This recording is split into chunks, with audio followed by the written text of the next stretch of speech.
In John chapter 4, Jesus is having a very interesting conversation with a Samaritan woman at Jacob's well. I wish I could have been there. I would love to have listened in on this one. In any case, they begin talking about where people worship.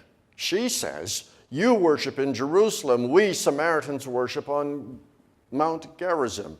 And Jesus responds, but the day is coming when all will worship. The Father seeks those who will worship him in spirit and in truth. In my understanding, Jesus is hereby saying that there's probably something about the worship that's happening in Jerusalem now that is not in spirit and in truth. And there's also something that's happening on Mount Gerizim, where the Samaritans worship, that is not in spirit and in truth. But he doesn't tell us what that is. Now, and so we are often left to interpret this the way we want. There are some in our country as well who take this to mean it's an attitude. So long as you're sincere, it doesn't matter what you're doing when you worship, so long as your heart is there. Rather than elsewhere, I guess. Well, that's not quite how I see this. The way I interpret these two words, worship in spirit and in truth, means two things. First of all, the Spirit. As I understand it, this means worship that is driven by the Holy Spirit, actually driven by the Holy Spirit, then driven by other spirits, or driven by what we think we should be doing when we worship.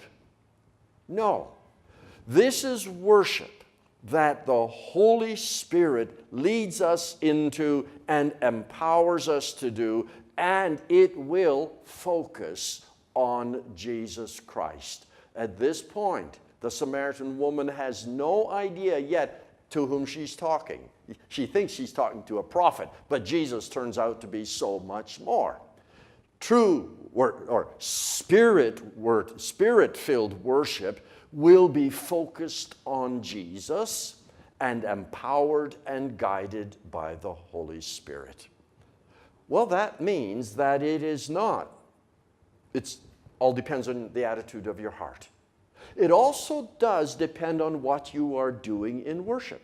And if we think we can worship on Sundays in a way that's acceptable to God without letting the Holy Spirit drive us the rest of the week, that is not worship in the Spirit. Worship in truth.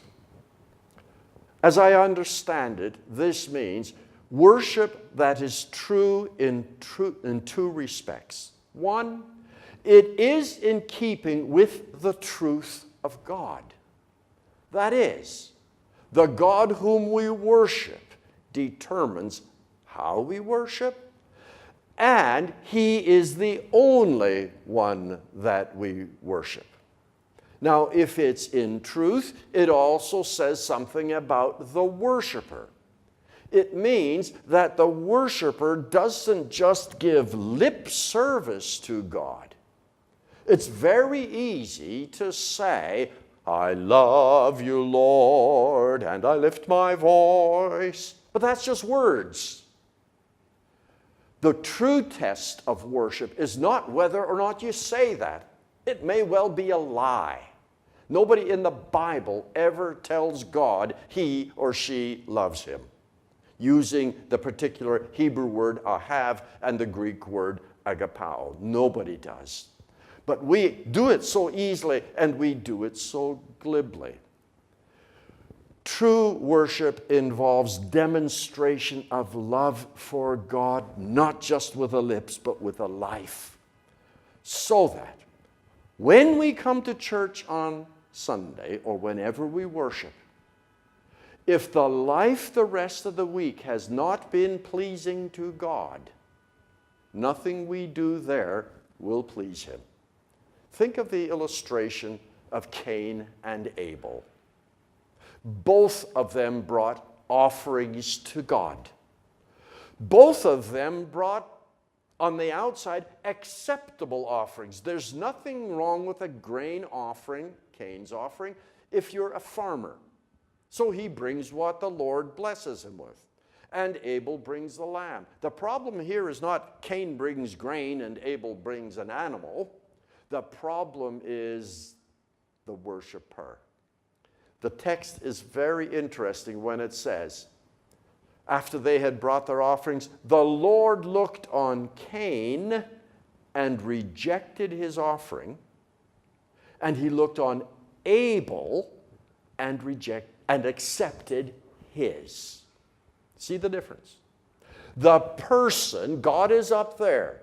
The person, the heart of the person and the life of the person is the lens through which he looks at what we do in church.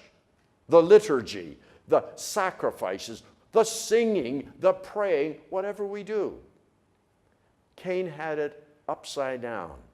Cain thought, God looks at me through the offerings I bring. Because I have worshiped him, he is obligated to accept me.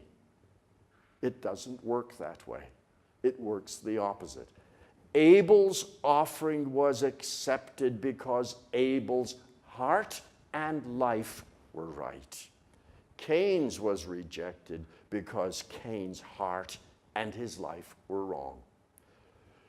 True and spiritual worship, worship in spirit and in truth, is worship that is driven by the Spirit and in which there is no contradiction between what we say and do in the assembly and how we live during the week.